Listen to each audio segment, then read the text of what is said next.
Pemirsa, terima kasih Anda masih di Ajus Pagi. Pemirsa, kita akan menuju ke informasi berikutnya. Presiden Prabowo bersama dengan Presiden Prancis Emmanuel Macron mengunjungi Candi Borobudur. Ya, Prabowo dan Macron mengungkap Candi Borobudur mencerminkan pesan kemitraan yang kuat antar dua negara. Presiden Prabowo dan Macron tiba di Candi Borobudur pada Kamis siang. Macron mengagumi keindahan arsitektur Candi Borobudur dan mengatakan ada pesan toleransi pada candi yang juga digunakan sebagai tempat ibadah. Macron mengungkap Candi Borobudur menjadi saksi dan dari spirit kemitraan karena Borobudur telah didaftarkan di UNESCO yang menjadi salah satu warisan dunia. Kunjungan tersebut juga dihadiri oleh Ibu Negara Prancis Brigitte Macron, kemudian Didit Hedi Prasetyo dan sejumlah Menteri Kabinet Merah Putih. Ini adalah suatu kehormatan besar kami menerima kunjungan yang mulia di situs bersejarah ini yang merupakan mahakarya peradaban dan oleh UNESCO ditetapkan sebagai warisan budaya dunia yang kaya akan sejarah dan makna spiritual. Indonesia sebagai bangsa yang mempunyai filosofi dasar negara adalah Pancasila, menghormati semua agama dan semua kepercayaan, dan adalah kehormatan bagi saya sebagai Presiden Republik Indonesia untuk hari ini menemani sahabat saya, Presiden Republik Prancis. Indonesia dan Prancis adalah dua bangsa yang besar yang memiliki sejarah yang panjang, budaya yang mengakar kuat, dan peradaban juga yang panjang. Kami juga memiliki semangat yang sama, nilai-nilai kemanusiaan. Pemirsa, kehangatan antara Presiden Prabowo dan Presiden Macron terlihat saat keduanya mengunjungi Candi Borobudur. Prabowo menyoroti Macron saat naik buggy car.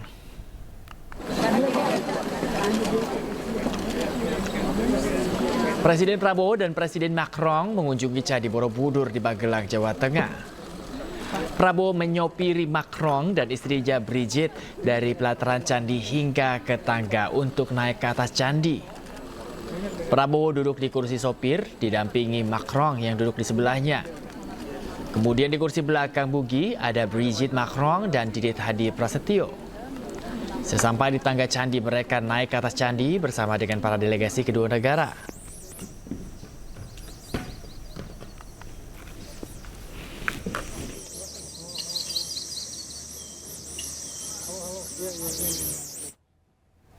Pemirsa, sebelum mengunjungi Borobudur, Presiden Prabowo dan Presiden Prancis Emmanuel Macron mengunjungi Akademi Militer Magelang, Jawa Tengah. Dalam momen tersebut, Presiden Prabowo sempat menyupiri Presiden Macron menggunakan kendaraan maung.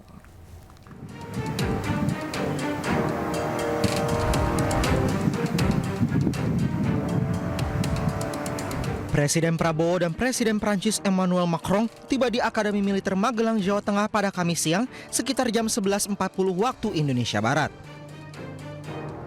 Keduanya menggunakan helikopter kepresidenan yang sama dari Bandara Internasional Yogyakarta.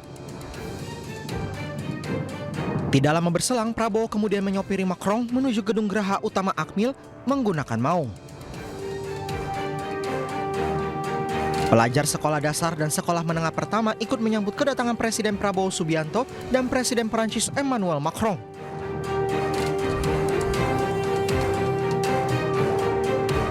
Tiba di Gedung Geraha Utama Akmil, keduanya disambut Gubernur Jawa Tengah hingga Kapolda Jawa Tengah.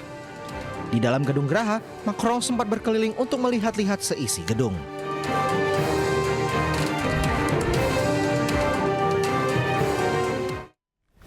Presiden Republik Indonesia Prabowo Subianto menerima tanda jasa penghargaan kehormatan tertinggi dari pemerintah Prancis.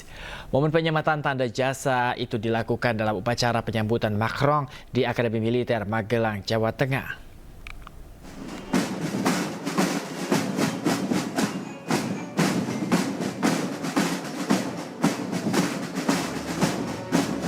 Presiden Prabowo Subianto dan Presiden Prancis Emmanuel Macron mengikuti upacara penyambutan militer di lapangan Pancasila. Keduanya kemudian melakukan inspeksi pasukan menggunakan kendaraan taktis maung.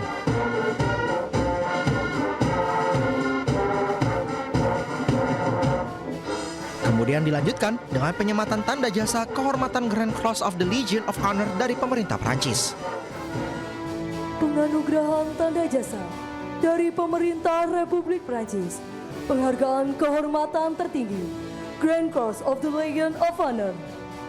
Tanda jasa kehormatan disematkan kepada Prabowo oleh salah satu delegasi dari Prancis di hadapan Presiden Macron jelang berakhirnya upacara penyambutan di Akademi Militer Magelang, Jawa Tengah pada Kamis pagi. Monsieur le Président de la République d'Indonésie, Prabowo Subianto. Penghargaan ini merupakan bentuk penghargaan tertinggi di negara Prancis bagi sosok militer atau sipil yang memberikan kontribusi penting bagi negara. Dari Magelang, Jawa Tengah, Tim Liputan iNews melaporkan.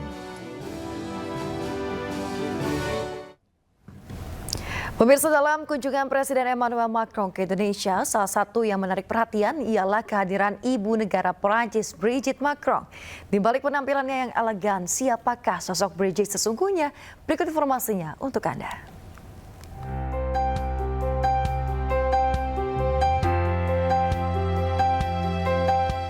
Video ini viral di media sosial dan membuat sosok Brigitte Macron menjadi perhatian warganet bahkan sebelum kunjungannya ke Indonesia.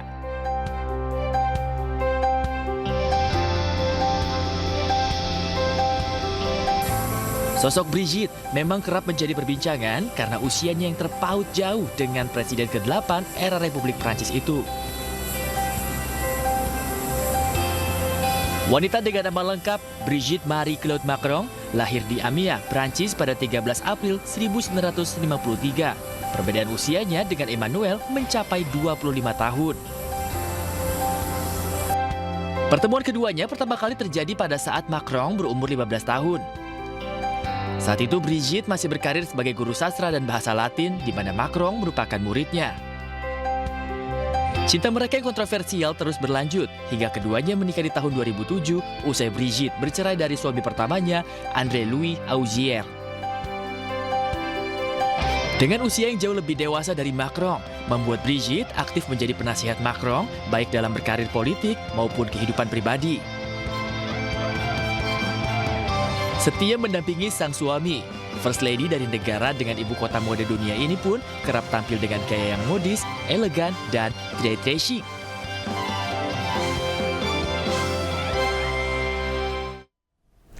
Gubernur Jawa Barat Deddy Mulyadi mengamuk saat tengah mengisi acara di Subang, Jawa Barat. Ia kesal dengan sekelompok supporter bola yang meneriakan yel-yel tolak klubnya dijual yang dianggap tidak punya etika. Berhenti kamu! Duduk!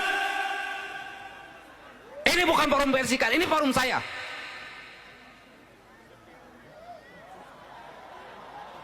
Siapa kamu? Tolong lihat spanduknya. Gubernur Jawa Barat Deddy Mulyadi mengamuk saat hadir di acara Nganjang Karakyat di Desa Sukamandi Jaya, Kecamatan Ciasem, Subang, Rabu 28 Mei 2025. Deddy bahkan bangkit dari duduknya dan melanjutkan kemarahannya. Dia naik pitam ketika sekelompok orang membentangkan spanduk yang menolak dijualnya klub sepak bola Persika Subang, disertai teriakan yel-yel yang mengganggu jalannya acara. Ngaku anak muda, ngaku berpendidikan, nggak punya ini penderitaan rakyat dan urusan Persikas. Urusan Persikas bukan di sini di lapangan, dan bukan urusan saya. Kamu ada orang menderita lagi diselamatkan, kamu teriak Persipas. Siapa kamu? Masuk sini. Cari siapa orangnya. Dengan saya sini. Deddy Mulyadi marah karena saat insiden terjadi ia tengah berdiskusi dengan ibu 4 anak yang ditinggal suaminya menikah lagi. Usai kejadian, Deddy pun memberikan penjelasan di akun Instagram pribadinya. Ia menyebut kemarahannya bukan soal penolakan kritik, melainkan soal sikap dan etika dalam menyampaikan aspirasi. Saya malam itu marah karena ada sekelompok orang yang tidak memiliki adab dalam hidupnya. di saat air mata jatuh karena rasa empati pada derita seorang ibu yang memiliki 4 anak dan membiayai mereka hanya dengan memungut botol-botol bekas, tetapi anaknya bisa tumbuh dengan baik. Suaminya menikah lagi dengan orang lain. Ini berteriak yel-yel untuk menyelamatkan Persikas karena klubnya berpindah tempat, dibeli oleh pihak lain. Tentunya sikap ini adalah sikap yang tidak beradab, yang menempatkan sebuah masalah tidak pada tempatnya. Dedi pun menyebut tindakan para pembawa spanduk tidak beradab, tidak empatik, dan lebih mementingkan ego daripada kemanusiaan. Persikas merupakan tim sepak bola asal Subang yang berkompetisi di Liga 2. Dedi menyebut saat ini masyarakat Subang lebih membutuhkan jalan dan sekolah yang baik dibanding Persikas. Mengelola sepak bola butuh biaya besar dan Dedi pun menilai uang Pemda Subang tidak akan cukup. Pemirsa, Gubernur Jawa Barat Dedi Mulyadi berencana dirikan gapura di batas kota kabupaten untuk pengamanan di Jawa Barat. Gapura berpagar digital itu nantinya bisa dikendalikan dalam satu sistem.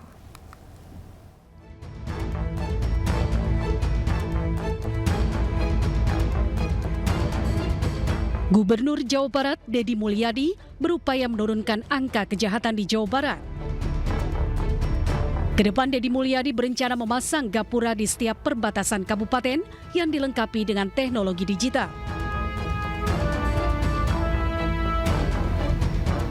Nanti di setiap perbatasan kabupaten itu ada gapura. Gapura ini bukan hanya aksesoris karena kita mencintai leluhur. Itu tahap pertama. Tahap keduanya adalah gapura itu pengamanan, Pak Sekda. Pengamanannya bagaimana? Di pinggir kanan gapura nanti disimpan pagar digital, Pak, ke samping. Kalau memang mungkin ke bawah. Ya kan? Bagaimana? Dan itu dikendalikan dalam satu sistem di mana nanti CCTV terkendali. Kalau ada kejahatan, mobil lari, itu tinggal dipijit ke knob set, dia nutup sendiri. Dan saya nanti akan buat di setiap perbatasan kabupaten. Setelah itu setiap perbatasan kecamatan, maka Jawa Barat itu akan menjadi kabupaten yang bebas kejahatan taruhan saya. Anda kita masalahnya sudah selesai. Demul berkeyakinan dengan sistem yang baik, pengawasan yang ketat, dan teknologi yang tinggi, tidak akan ada orang yang berani berbuat kejahatan.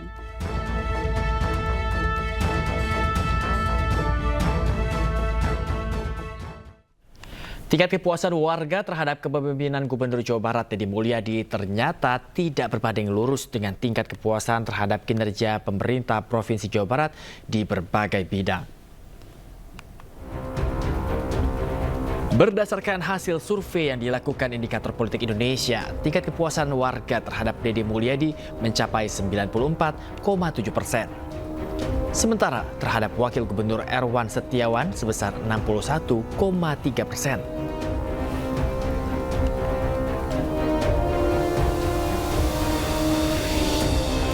Namun penilaian terhadap kinerja Pemprov Jawa Barat justru rendah, yakni di bawah 50%.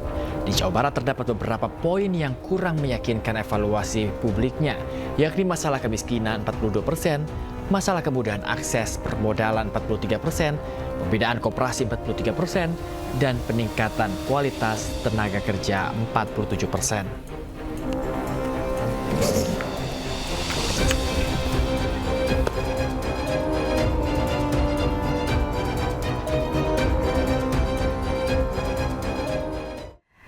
Nah pemirsa, kemana nih Anda menghabiskan libur panjang akhir pekan? Nah kalau belum tahu, di Bogor ada sebuah acara yang bukan hanya menarik, tapi juga menambah pengetahuan Anda seputar bumi Pajajaran. Seperti apa lengkapnya? Berikut liputannya untuk Anda.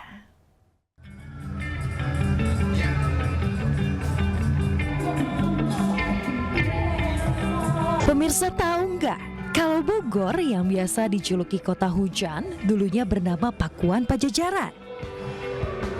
Nah, itu makanya pameran naskah kuno Pakuan Pajajaran Kota Sains ini menarik untuk Anda kunjungi.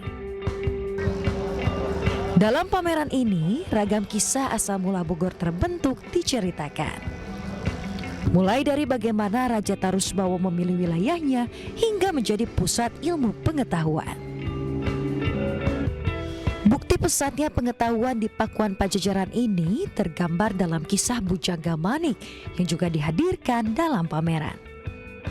Nah, disitulah kemudian menariknya kenapa? Karena tidak banyak orang yang tahu dan mestinya dengan pameran ini semakin banyak orang yang akan memahami dan memiliki rasa kebanggaan kepada tanah kelahirannya. Sayangnya saat ini sebagian naskah kuno masih berada di luar negeri. Lewat pameran ini diharapkan naskah-naskah bersejarah tersebut dapat kembali ke tanah air. Menarik bukan? Pameran ini bisa menjadi pilihan Anda untuk menghabiskan waktu bersama keluarga hingga tanggal 5 Juni mendatang. Dari Bogor, Jawa Barat, Yasmin Natania, iNews melaporkan. Melalui program Mencerdaskan Anak Bangsa, MNC Peduli dan MNC Land memberikan bantuan komputer kepada Sekolah Dasar Negeri Pengarakan 01 Kabupaten Bogor, Jawa Barat. Selain bantuan komputer, para siswa juga diberikan pelatihan secara mengakses komputer serta keterampilan melalui program Green School.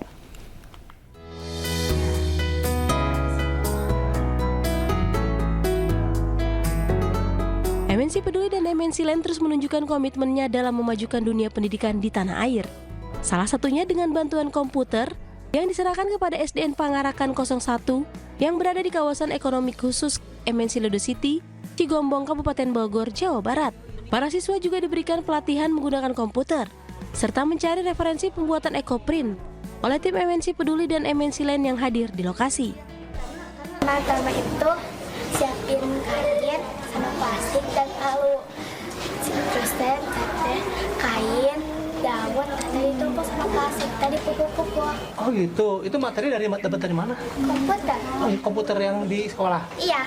Bantuan komputer yang diberikan MNC Peduli dan MNC Land ini memberikan dampak positif untuk menunjang pembelajaran para siswa dalam meningkatkan kualitas pengembangan ilmu pengetahuan. Ucapkan terima kasih banyak kepada MNC Peduli yang sudah memberikan bantuan berupa unit komputer, dan ini sangat bermanfaat sekali bagi kami, terutama untuk meningkatkan kompetensi atau keterampilan anak. Alhamdulillah bersyukur juga misalnya apa yang sudah diberikan bantuannya dari MNC ini sangat begitu manfaat untuk dari khususnya murid SDN Pangarakan.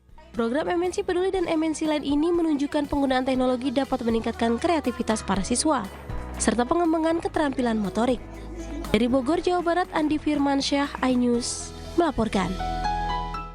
Pemirsa, penasaran gak apa jadinya jika pertunjukan musikal digabungkan dengan film dan semua dimainkan oleh anak-anak? Nah, ini ditunjukkan anak-anak sekolah vokal yang kreatif di Jakarta dengan mengangkat tema animasi yang terkenal. Dan berikut liputannya untuk Anda.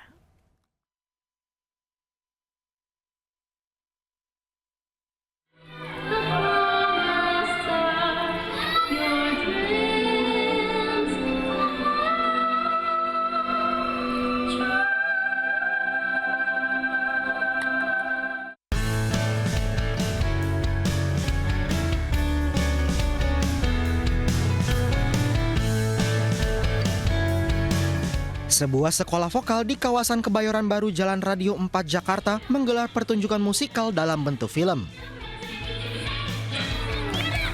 Tema yang diangkat berasal dari animasi klasik yang populer di kalangan anak-anak, yaitu Disney.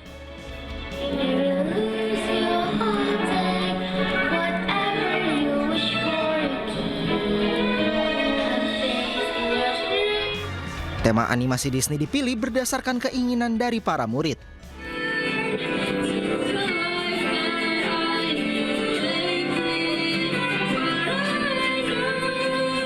Kalau kita itu sebenarnya kita udah pernah ada acara Disney juga sebenarnya di tahun 2020. Tapi waktu itu pas masih pandemi kan, jadi kita pakai green screen apa segala macam gitu. Nah ini sekarang karena banyak yang minta lagi ada Disney lagi, akhirnya kita bikin dan ditayanginnya di bioskop gini.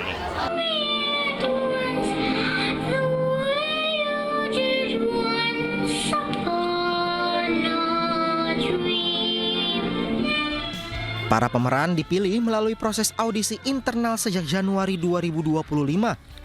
Setelah lolos, mereka mengikuti pelatihan mulai dari vokal, akting hingga proses produksi film. aku harus ngafalin lagunya. Terus ada sempet waktu itu tuh aku ganti lagu, jadi aku harus catch up with the others. Terus kayak ya udah pokoknya latihannya ya ada masa-masa yang seru, ada masa-masa yang susah, cuman ya udah. Pertunjukan musikal dalam bentuk film ini diharapkan mampu menginspirasi sekolah lain untuk terus berinovasi dalam dunia pendidikan seni di Indonesia. Dari Jakarta, Naura Syafikah, Jimmy Yasin, iNews melaporkan.